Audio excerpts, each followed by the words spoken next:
Hey everybody, Victor with Master Book Flippers. In today's video, we're going to talk about 4 mistakes you want to avoid if you are selling used textbooks on Amazon, particularly on FBA. And also, if you stick around, I'm going to give you a bonus tip regarding something you should be doing during textbook season. So if that's of interest to you, then stay tuned.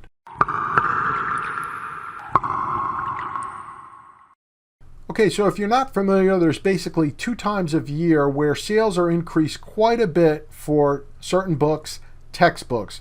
And that is basically the month of January. And then it's also in the summertime, as I make this video, closer to the end of August, but it's really starting to pick up right now. And it can go into September and in some cases into October, depending on the book. So those are generally the 2 times a year that you hear people talk about textbook season.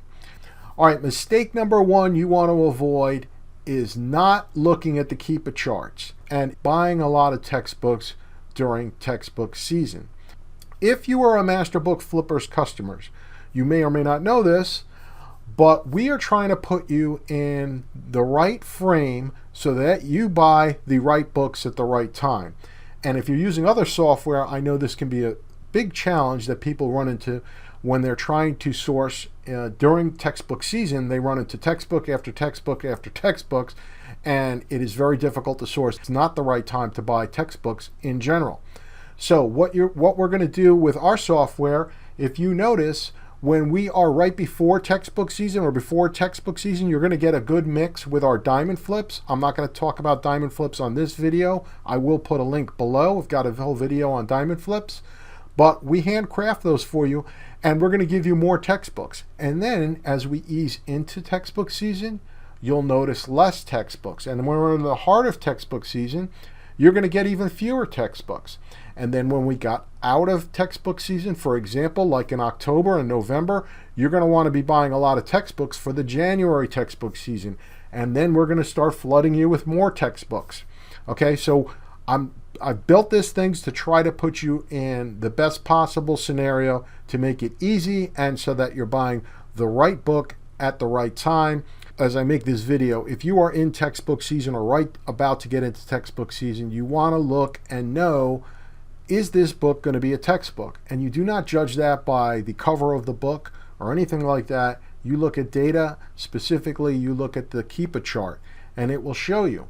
Now, here's what I recommend is that you go and look at the Keepa chart using the year. So you want to highlight that, and then it'll show you the year. And if you have to, go back and look in the past, even previous years, and that'll give you a good idea, and you'll know whether or not it's a textbook. Now, beyond that, just because it's a textbook doesn't mean it's necessarily good or bad to purchase. So in this example here, if it were, as I'm making this video, and let's say it's early August, as you can see, this textbook, and we're using the previous year, by the way, the previous year's time. So you would go back a year, and if I look at what happened last year around this time, this book sold pretty solidly all the way through September into October. And then, this is kind of a fast-moving book, as you can see. So I would have no problem buying this book in early August. Let's look at the next example. Here's an example where this is what we call a July textbook. If you can see, it's there was just few sales in January, but it's really selling more frequently in the summer textbook season as opposed to January. So this one and another one, which sells pretty strongly in the month of September, in October, then it's sort of November, it dies down, and then you can see what happens after that. And in this example, this book is one that it is a very strong seller. However, as you can see on the chart here, it really dies down when we get into the middle of September. So you really need to think carefully if you can get that book in there. So that's, one part of the thing is not only buying fewer textbooks, but also don't make the mistake, and I've made this mistake too early on, is just seeing a book, you're like, holy cow, there's like an $80 profit on this book I can make. However, you're not considering of the time that it takes you to get the book and then for you to ship the book to Amazon and for that book to be available for sale. And maybe when that happens, it's a little too late, and now the book is sitting at Amazon. It may sell, of course, but you might end up sitting on it a little bit longer. All right, this is another good example. This is a book that you really, really want to stay away from unless you're purchasing, let's say you're purchasing this book, you have the opportunity to purchase it in June or maybe in November. That would be a good time. But the textbook season for this particular book, based upon what we see here, is very, very tiny. It's only a few weeks, and it's certainly a book that you'd probably want to avoid. The sales are very, very slow outside of textbook season. So that's something you definitely would like to avoid unless you can get a good deal on it and purchase it early. All right, the next mistake you want to avoid is selling too early in textbook season. What I mean by that is, again, you look at the Keepa chart to figure out for any particular book, how long is that textbook season going to last for this particular book. So in this example, you could see that in August, the price is starting to go down. And that may be because people are, having a repricing the books, trying to get a sale very quickly because they haven't gotten sales in June or July. But you should anticipate, by looking at the Keepa chart, by looking at last year, that, hey, sales are going to pick up because it's been a sale. I'm not showing you the entire chart here for years ago, but this book is a pretty strong seller each textbook season, both in January and in the summer months. So what you don't want to do is being priced right away to try to make a sale because you want to get a sale, even though it may be profitable. You may be much more profitable to sit on that book and wait. So a strategy you can do is, okay, price it at a certain way and say to yourself, okay, I'm okay with selling the book at this price. However, I'm going to check it again in a few weeks or a week or maybe a few days. It depends on the book and the velocity of how quickly that book sells. And then I'm going to check it again and maybe you increase your price. So this is can make you a lot of money by increasing your price and not trying to sell that book as soon as possible. You definitely don't want to be the number one lowest book seller of a book that sells very frequently in textbook season. You usually want to sit around, wait a little bit. In some cases, you'll have to lower your price, but in some cases, you'll have to raise your price, and in some cases, you want to raise it substantially. Looking at this Keepa chart, this is actually a book that I've raised, I think, about $40 very recently, because I looked at the Keepa chart and I could see that year over year, this book actually increases substantially during textbook season, during the summer months. And you can see in this 1 year, that's what happened last year, and that's already what's been happening this year. So what you didn't want to do in early July is be, amongst the lowest FBA sellers, because you should anticipate, based upon the previous year's experience, that the book was going to pick up sales quite a bit. And that's exactly what's happened. So I've raised this book, I think, over $40 from my initial pricing that I wanted to get for it, because the price has gone up and I'm continually raising the price. So there is a point where you need to, say, okay, I'm willing to sell the book at this price, but it's a big, big mistake to just try to sell your book as soon as possible, particularly with a book that has a strong history of what you may have heard and what I've talked about in other videos, a textbook bump, where not only do sales increase, but also the price increases. So that's what we see with this particular example, and that's a very good example of somebody's got to be the lowest FBA, it's just not going to be me. So let somebody else make that mistake. I'm not going to make it in an example like this. All right, the next mistake you want to avoid, and I've already touched upon it a little bit, is not repricing your books.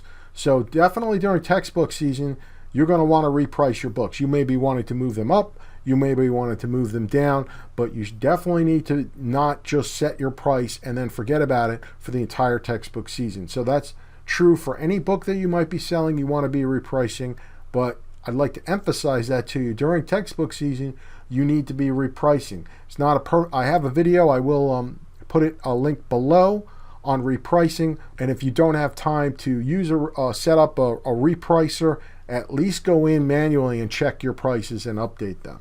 And the fourth mistake you want to avoid is not purchasing books during textbook season. Okay, if you're using our service, you are going to find tons of profitable non-textbooks year-round, and you need to just keep on sourcing. So don't stop your sourcing, because if you stop your sourcing, guess what? You're going to be very happy at the end of the textbook season because you got a big check or you got a big payouts from Amazon, and then guess what? Sales sales all of a sudden take a nosedive because you don't have any inventory. So really important, don't just focus on textbooks when it comes to flipping books on Amazon. Okay, so now here's your bonus tips for what to do during textbook season.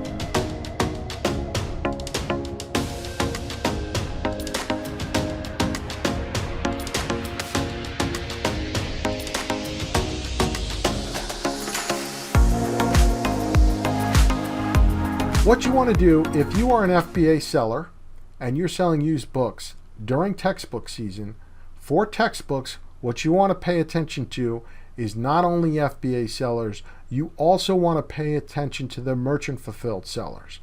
Because what happens is the sales velocity of FBA sales will increase dramatically the moment merchant fulfilled sellers sell out. Okay? So maybe I need to repeat that and explain it a different way, because I think a lot of people never even pay attention to the merchant fulfilled sellers. And you might be wondering, why do I even care? Why do I need to do that? Well, so what I've done in the past is I've marked down and seen, okay, what's the 5 lowest FBA sellers today, tomorrow, every day for a particular series of books. And what you see is a pattern where the FBA sales will sell, whatever number you might think of, 2, 3 a day. And then all of a sudden, maybe it's the end of August, they go from selling 2 to 3 a day to 6, 8, 9, 10 a day. You might wonder, why did that happen?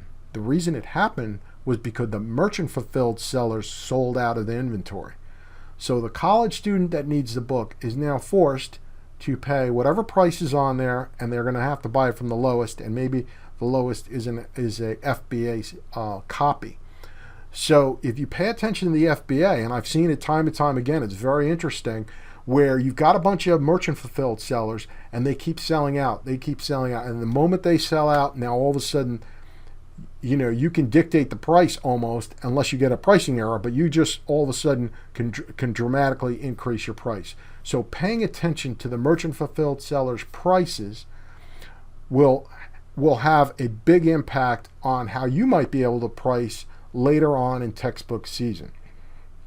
So really important to pay attention when you're looking at the offers. What you want to look at is see, okay, where is the lowest FBA? Maybe you're the 5th or 6th highest or lowest FBA seller, but you want to look, when you're looking at all sellers, look at the merchants and then just scroll down and see where's the lowest FBA.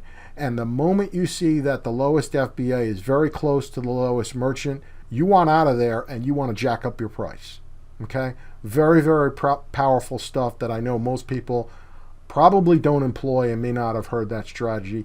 And the reason I know it works, again, very data driven. We've got lots of data that shows that is a great strategy to dramatically increase your price at the right time. Okay? So you need to look at the Keepa chart and you need to look at the offers.